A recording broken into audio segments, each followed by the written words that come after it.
Hey there, welcome to the Free to Be You podcast. I have wanted a place to have these conversations for so long. Convos that really matter. I have been having them anyway with the best humans in my life, but I've wanted to have them here with you, and now is the time. From personal stories to meaningful, high vibe conversations with inspiring guests, this podcast is created with one purpose: to give you permission to finally free yourself up and be you in every area of your life. To go from self-abandonment to full self-expression. We discuss everything from mindset, health, and vulnerability to relationships, parenting, and more. I'm Megan Gibson, aka Megs from here on, and I'm passionate about helping women uncover who they really are so that they can author a life they're obsessed with. I'm a life alignment coach certified as an ultimate contribution uncovered facilitator. More on this shortly. A mother, a writer, a wannabe surfer, and crazy in love with my life. I'm a living, breathing example of my work every day. In this episode, I have a very special guest and a good friend of mine, Mel Clarke, who is bravely sharing her own personal journey from self-abandonment and how that led to her relationship ending and the work that she has done to finally live a self-expressed life. We discuss what that looked like for her and the impact that settling for less than she deserved had on her relationships. Mel is a single mum, spiritual life purpose coach, singer, songwriter, and loves to travel and experience new things. She is passionate about helping people stop settling in life, whether that's in relationships, career, or health, and empower them to live a purpose-driven life that is free from guilt. Having experienced settling herself in both career and relationships, Mel has a fountain of experience and wisdom to share with others. Her gentle but direct approach allows people to really see their own bullshit and start moving their life to a much more positive and enriched experience. Mel hosts her own show called the Never Settle podcast, featuring stories from ordinary, extraordinary people who definitely have not settled in their own life.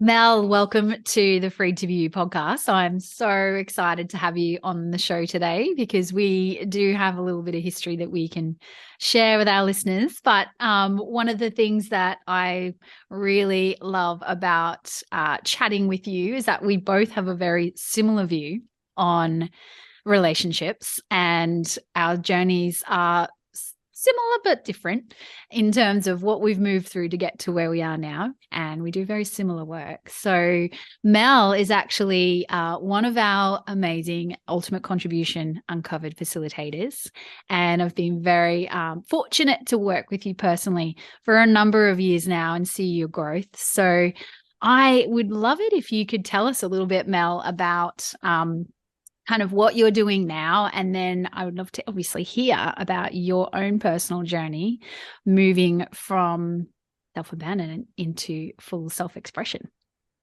Well, thank you, Megan, for having me. It's an honor to be on here. Well, yeah, I mean, what I'm doing now is living my purpose, basically. I am a life purpose coach, for want of a better phrase. And I love to help women in particular in terms of living a more guilt-free life and not settling in their life, because that was my life, basically. And I'm really passionate about helping women to not do that, because women are because usually, and these are usuals, I'm not saying this is the case for everybody, but usually women are the main caregivers. They tend to look after the kids as well as potentially working full-time or part-time. And generally speaking, they're running around chasing their head, in terms of trying to be everything to everyone. And while doing that, they sort of neglect themselves, especially when the kids are younger, because your time is very, very limited and the kids need your attention a lot. So having lived that myself, and it's something I'm really passionate about, for women to take a lot better care of themselves, because when you're coming from a place of a fuller cup, you can look after the people in your world a lot better. When you're draining yourself every day, it's a constant struggle. And also in terms, also in terms of relationships as well. Again, I settled in my relationship, which turned into a marriage for 12 years, and deep down really knowing it wasn't the perfect match for me, but it ticked enough boxes. And that, when I eventually became free of that, which was not an easy decision, the as you say, the self-abandonment, which is what it was, to the self-expression was just so palpable. It was like such a relief to begin with. And then I just stepped into who I truly am. Not overnight, it took some time. There was a lot of guilt associated to all of that. There was a lot of sadness. But ultimately, we are our own human being. We are our own soul. And when we put ourselves second or third or fourth or fifth, we are not living our true purpose. And true. Having gone through all of that myself, it's like, I want other people to be able to step into their, again, another cliche, their greatness, or to step into their light, to start living the life I give a shit about. Yeah. That is why I have you here, because as I said, we have very similar views on this. And I love what you said there about it's not an easy decision. It's really not an easy decision to change your life at, let's just say, a catastrophic degree, especially when there's kids involved. So definitely, I know a lot of people could relate to that, myself included. But I mean, I think what would be really powerful, Mel, is if you could share kind of how did you find yourself self-abandoning? Like, what did that look like for you? Well, it probably started, the first big love for me was age 20, and knocked me off my feet, was unbelievable for a few short magical months. And then it went tits up. And then I spent the next few years trying to reclaim that. And there was a dance between me and the person that was involved, on, off, on, off, on, off, on, off. And in all of that time, I was just not putting myself first. He was treating me badly for his own reasons, because I hurt him initially. I didn't know any of this. I didn't know any of this was going on in his head at the time.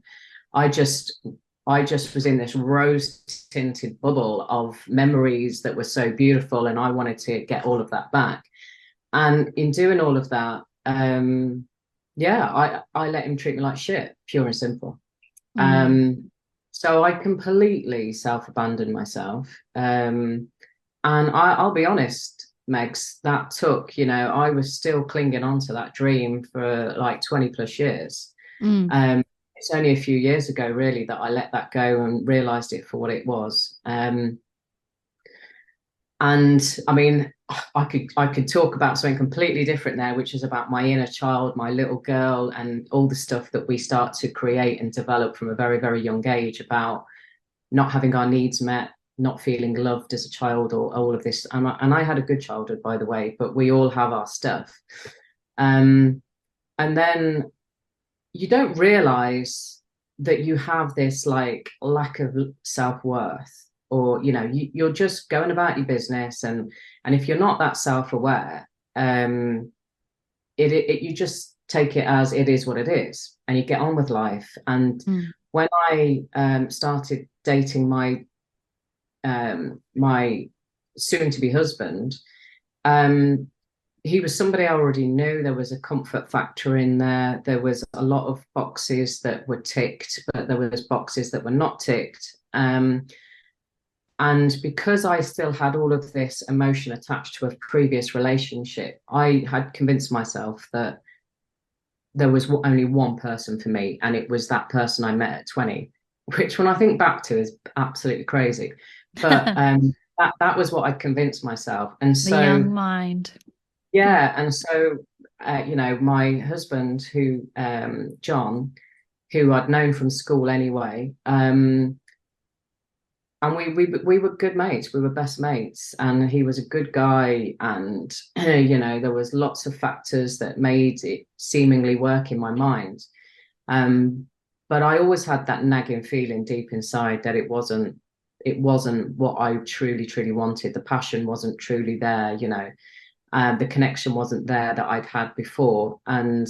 But I convinced myself that I couldn't have that. So this was good enough, sort of thing.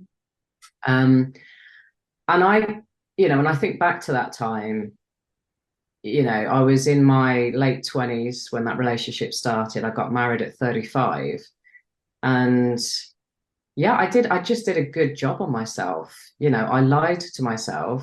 Mm-hmm. I lied to the people around me, not knowingly, not maliciously, not consciously, yeah. Not consciously, but yeah, just wore this mask that I didn't realize, and I think it was a self-protection because I'd been so hurt from the previous relationship, and being, mucked around for a long time.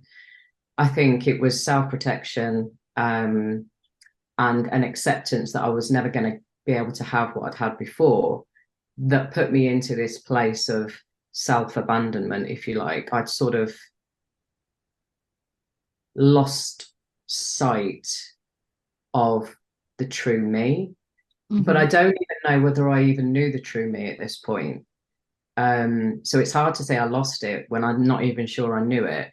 Yeah. Because as a teenager and all of that, I was quite a shy person, and lots of people go, "What, you?" And I'm like, "Yeah." I think I was about 20 before I started to come out of my shyness, and so I was always hiding my light under a bushel. I always felt different to everybody else. I always, and I'd had some crap from friends growing up, and I had a heartbreak from two very close friends just completely cutting me out of their life for something I had no idea what I'd done at the age of 22, 23. And again, that I think added to the whole self-abandonment. Yeah. Because, you make yourself believe that I can't self-express, because when I self-express, that happens. When I am vulnerable, Such a good point. When I am vulnerable and I open myself up and I'm just being me, people don't like it. And, and people hurt me. And that's such a good point as well, because I think that as humans, we're here to experience things, and we obviously experience that mostly in relationships, right? Relating to others, interacting with others. And so when you get the same result more than once, that starts to become true for you in terms of your experience, right? And so that's why I love the work that you and I do, because it really helps people. And you said a minute ago about, you probably never really knew the true you, but I think that that's something that I have really been looking into recently, is that identity piece, because we change and we grow, and what we identify as at 20 is not necessarily what we're going to identify as at 35 or 40. We can say that we're both in that group now. But you know what I mean? So that identity does shift. And so sometimes, well, actually not sometimes, all the time, we need to rediscover that, right? And so, yeah, it's so true what you said there about, not necessarily knowing who you are to even know what you want. Yeah, absolutely. We're not taught and told this, No, we're not. Growing up, the education system, I mean, I think the education system, based on stuff I've been learning over the last couple of years, I think our education system was probably a lot better and a lot truer back in the day. I think the education system now is horrific, in terms of lots of stuff that I've seen. But we are so not prepared for all the important stuff. That's the life health stuff. That's health, that's nutrition, that's parenting, money, finance, love, relationships. None of that is taught in our schools. We're learning about crap that is not relevant to help us live our best lives. And I think, let's not jump into a different conversation, but I think that's, I was going to say that's a whole other rabbit warren right there. It's a whole other avenue, but part two, maybe. Yeah. So yeah, and So, and especially the kids of today, they grow up, they're born, I will say they're born with a smartphone. It's crazy, and Mm-hmm. their whole reality is so different to what my reality was, and we're seeing the downside of that in terms of anxiety, in terms of kids just not communicating, Yeah. um, you know, Yeah. not playing outside, and Yeah. all of this stuff. So yeah, there's a lot to this identity and lack of identity and lack of knowing who we truly are, because we're just not given the tools and the education that we need Mm. growing up. And then, of course, you've Mm. got to learn the hard way through your Yeah. experiences and through friendships and relationships and families and all that sort of stuff. So, Um, so Mel, when did you kind of realize that you needed, like, what was that catalyst that had you realize that you were not being you and you needed to make a change and come back into your own and rediscover that self-expressed Mel that I now know and love? yeah, yeah, it was a very pivotal moment. It was a day in November 2010, and I'd been to see an acupuncturist. I'd had 5 sessions with her. My skin at the time was particularly bad. I was suffering with acne rosacea, so I had a lot of spots and red face. And the way I met her was serendipitous as well. But anyway, so at the end of the 5th session, she just qualified basically. So she was doing like an intro offer, which is why I went along. And at the end of the 5th session, she said to me, okay, so this is the time where I say to my clients, if you want to continue working with me, it's mind, body, and spirit. I'm not interested in dealing with symptoms. I'm treating the whole. And she said, and a lot of people will cut and run at this point. So I'm putting this to you, and how does that make you feel? And there was a feeling in my stomach of, oh my God. But there was something in me that was like, I need to do this. And so I said, yep, go for it. I'm all in, sort of thing. And she said, great, because I have to say to you that you are deeply unhappy. And I just was like, what? I've only been married a year. I'm very happy, thank you very much. Because in reality, I had felt, after I got married, I felt content, but I think that was short-lived, because it was like this person is actually committed to me. And that's powerful, there's a lot of strength in that. Anyway, and she said, oh, okay, Mal, she goes, I just have to say it as I see it. You are deeply unhappy. And I kid you Wow. not, it was like somebody had got a sledgehammer, whacked it on my head, cracked it open, and literally the tears just came from absolutely nowhere and didn't stop. She did not deal with things very well. She had another client coming in, put me in another room while I was breaking my heart. She should have told me to stay until she'd finished. And I went off, and for the next 2 weeks, I basically was like a loose cannon. I almost contacted the ex who'd broken my heart a million times, and bear in mind I was married a year. And there was all these things going on. And yeah, anyway, so long story short, I had a coffee with her 2 weeks later, and I basically said, you opened up a Pandora's box there, and you left me like fizzing around like a balloon losing its air. And she took it on the chin. She took the responsibility, and then we started our relationship properly from there. And then she became my mentor for the next few years, and she was unbelievable in reflecting back to me what was there. Not allowing me to continue to lie to myself, not you know all of the romantic notions I'd got about this past relationship, which were unfounded. She called them out, and I argued many times, but eventually I realized that she was absolutely right. And she said to me time and time again, the memory of that is your catalyst to get you out of this marriage. If you hadn't got that, you might stay in this marriage till the day you die.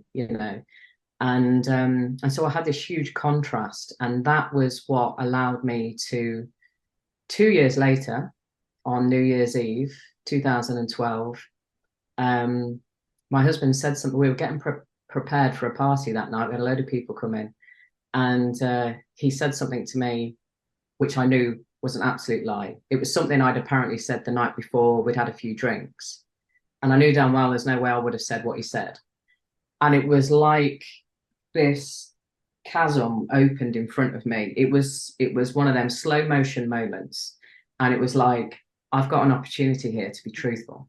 Do I take it or do I close it?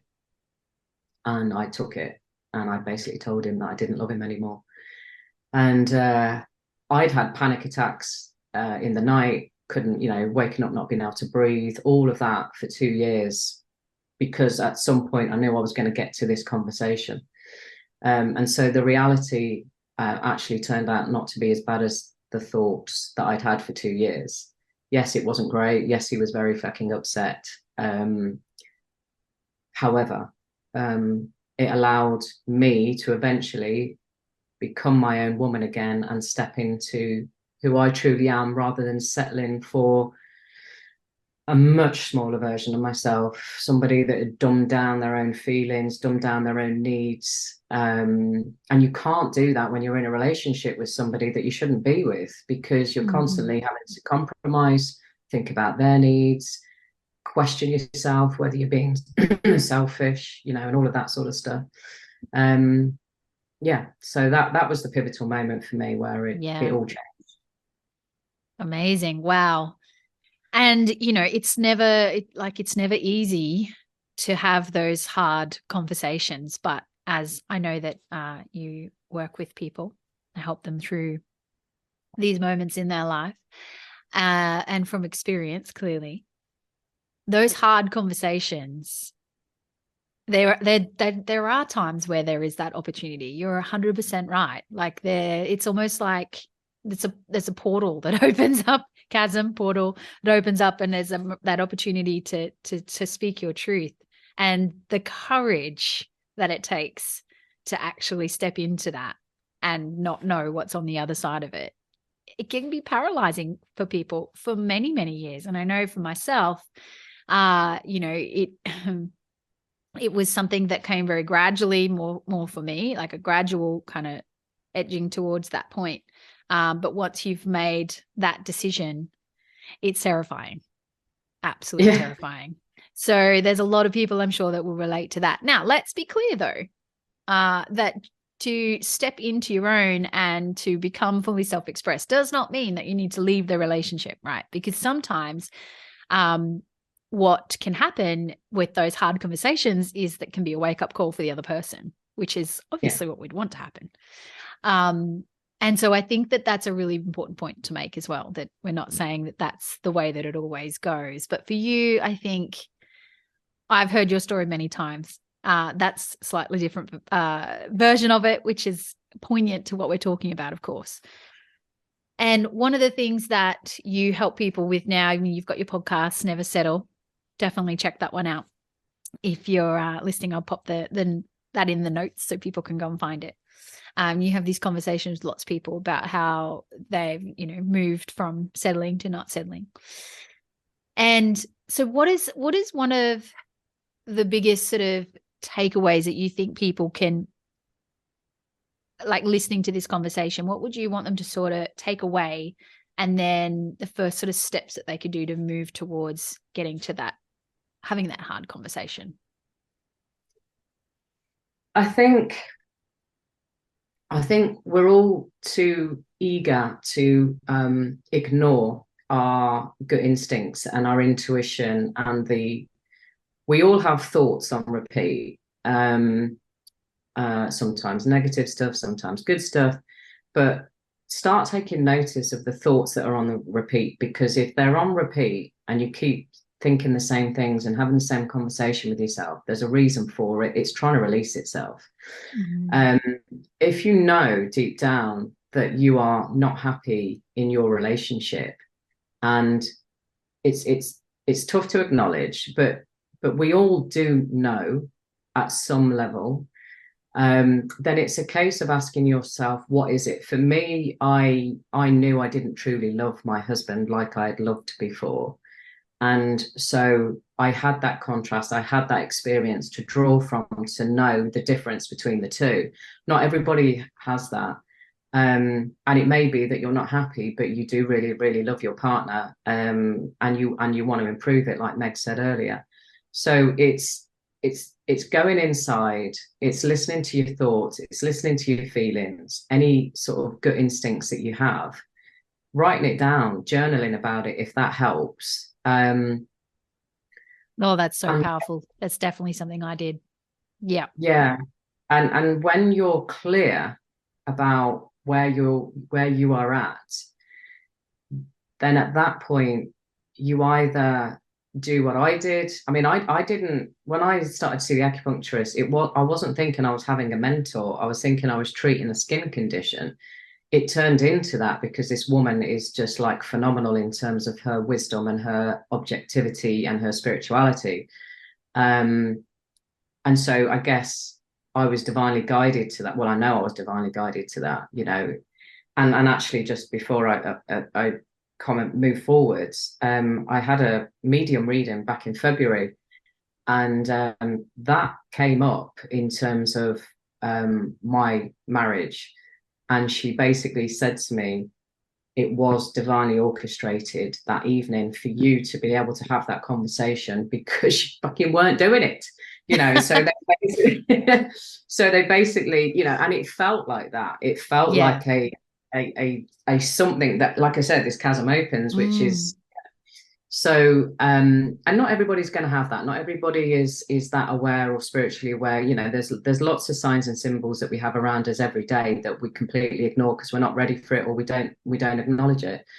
Um, but the first step is in acknowledging what it is that you're not happy about, writing about it, journaling about it, whatever, and then taking action in whatever that looks like for you. And I think, you know, enrolling a mentor or a coach, or it might even be a counselor or a therapist, it depends on where you're at with things, to be able to objectively share from a space, you know, that you can't. And you might have a great friend that you could do this with, and if you have, then do that. But to be able to share with somebody without judgment, you know, a safe and confidential space, just a place for you to offload, for you to even hear your words, hear your thoughts, Mm. is powerful, because once it's spoken, you can't take it back. And, you know, that night, New Year's Eve 2012, as soon as those words had come out, there was no going back, you Yeah. know, for me or for him. I couldn't unsay it. And there's power in that as well. So I would say, you know, go and talk to somebody, whoever that is, and be able to express yourself, maybe for the first time ever. And from that space, you will know then what you need to do next, and Yeah. whether that is having a conversation to walk away from that relationship, or whether that's a conversation to take more excuse me, take more responsibility in Mm-hmm. that relationship, and Yeah. be able to improve in and be able to improve the relationship from there. Yeah. Yeah, perfect. I totally agree with you as well, because like the journaling is so powerful, because when you can read your own words back.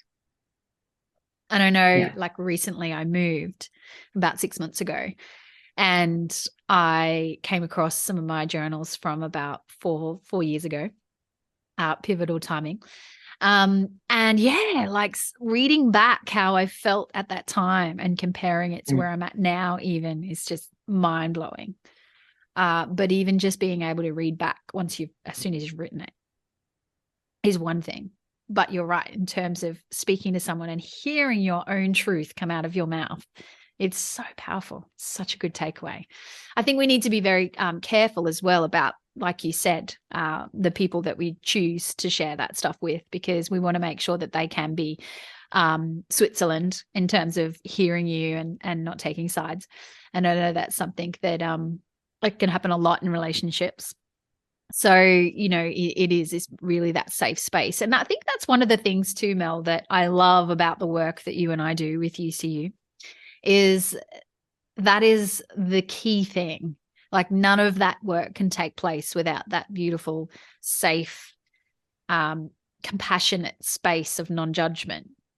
And Yeah. it's a real beautiful way for somebody to hear themselves reflected back from a facilitator, hear who they truly are for the very first time, after going through that journey with us. And it's the same with this. It's so important to be able to get a chance to express what's there and what's real for you. Yeah. So important.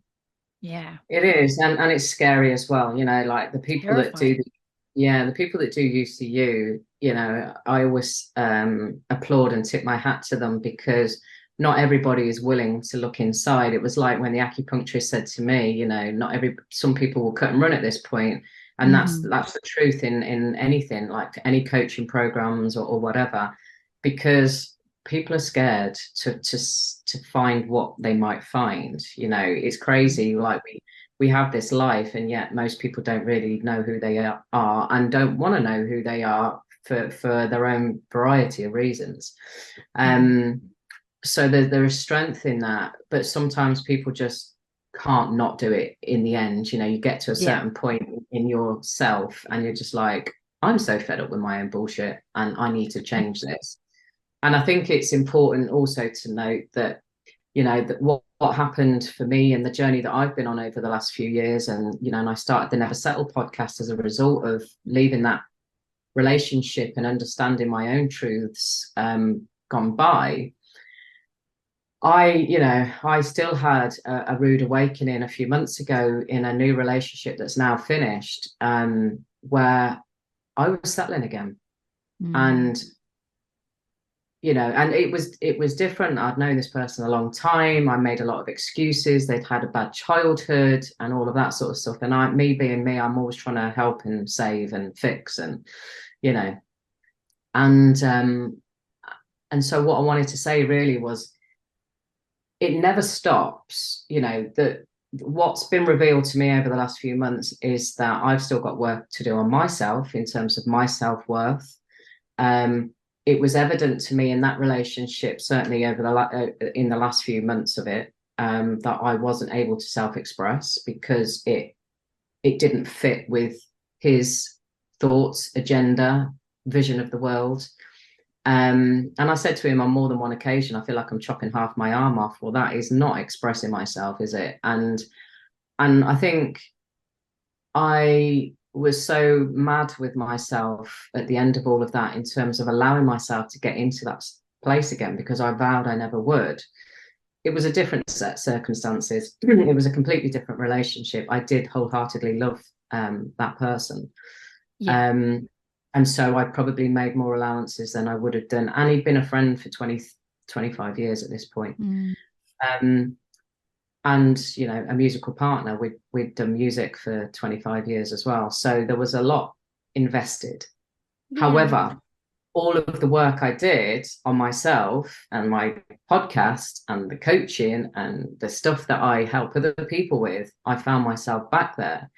And so I think another key takeaway really has to be, you're never quite done. There's always another layer. There's always something else. And you've got to keep checking in on yourself, which I didn't. I did, but then there was a big part of me that allowed it to continue at the detriment to me. And I know that that's my, I've got a character name for it, the guilty savior. That is me, or that was certainly me, and there's still an element of that at times. Yes. And that's something that I will continue to work on for myself, and that's my own healing. And so you need to be aware that when you start this journey, it doesn't stop, and you'll get to a certain point and you'll feel like, wow, I've made it, I've broke through, I've transformed, and you will have done. But always keep checking in on yourself, because it's easy to still go back to certain old patterns. Yeah. Oh, so true. It's like another level, another devil. You've heard that before. You climb up the mountain, and then there's a new mountain, and then there's a new mountain. There's this, and always never more to stops. discover. But that's the beauty of the human experience, right? That's what we're here. And I think one of the things that I love to say at this point is that it's not a dress rehearsal, guys. Like, you get one shot at this life in this body, in this set of circumstances. And, we have to go after it. We have to figure this out, and we have to live into it and be brave and courageous and self-expressed. And there's always going to be new mountains to climb. But again, leading back into the UCU work, right? When we uncover these things about ourselves that we know to be true, and we have language around what's most meaningful to us and what we value and what we're good at and what we want to move towards, it makes it a lot easier to stay in alignment with those things. And I think that's one of the things that has really helped me over the last 4 or 5 years in terms of moving through my own journey of self-abandonment and being fully self-expressed, is having this deeper understanding of what I'm actually trying to move towards, and keeping that front of mind. And not only that, because this is another reason you and I get along so well, is being an example of our work. Like, to be a living, breathing example of what you do, it means that you have to walk your talk. So you have no option. You have no option but to continue to step into yourself every time there's an opportunity to do so. And most of the time, it's those chaotic moments when we uncover some other level or layer that we need to, bring forth so that we can be our best version. And yeah, I mean, you're definitely an example of that over the last couple of months. I know that it's been, there's been that little bit more of a chaotic side to your life, but you have been so inspirational, which is why I wanted to get you on today, because I think that sometimes when it's still a little bit raw and it's right there, it's so much more easier to resonate with and relate to. And yeah, I think you're a gem, absolute gem, Mel, for being brave enough to share today. And I think one of the other big things that you said that I really loved is that we're not always going to be ready for it. We're not always going to be ready for it. You think you're sailing along and, as you said, had conquered that part of your journey. And yet there was another time for you to take yourself on, and you have. Yeah. So we never get complacent, do we? No. And it's not easy, but it's worth it. 100% worth it on the other side. And I think I am I'm just trying to actually do the math, almost a year into what has been the most amazing relational experience I've had so far in my life. But we've had some pretty hard conversations along the way. And I think when when you've met somebody who has done that work themselves, because that vulnerability, like when you can be vulnerable and they can be vulnerable with you, it's sexy as hell. Really, it is on both sides, right? Because you need to be able to be in a space where it's safe enough for you to have those big feelings and share those big things as they come up, and feel like you're held, rather than get that deflected back in a way that just, doesn't work for you. So I think that's why it's super important. And it starts with us. We need to do the work. We need to know who we are. We need to know what we'll accept and what we won't accept.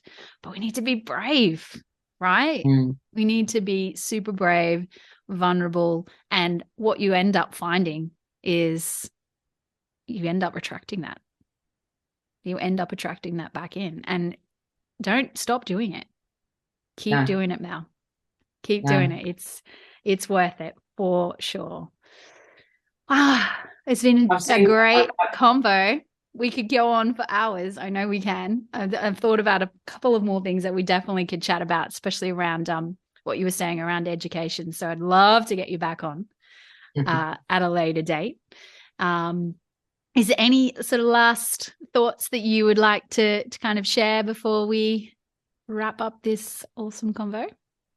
I think just to reiterate, really, anybody listening that, you know, knows deep down that something is off, something's not right.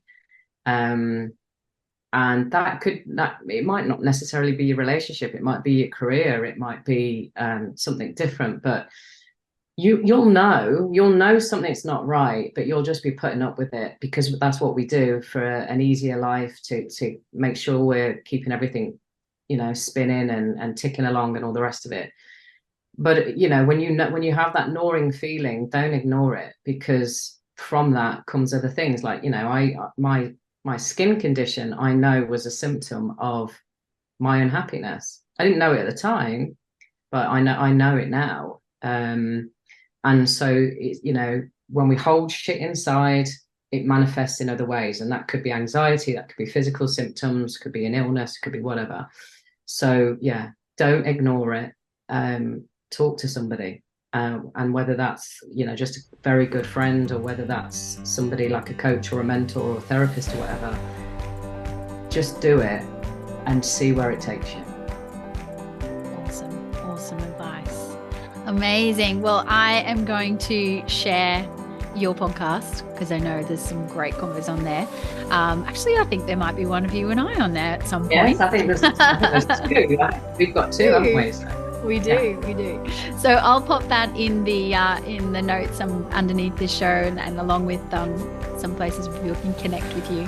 Thank you very much for coming on the show today and being so courageous and sharing this journey. I think that's going to resonate with a lot of people. Thanks, Megs. It's been an absolute pleasure to be here. I've really enjoyed it. Thank you very much.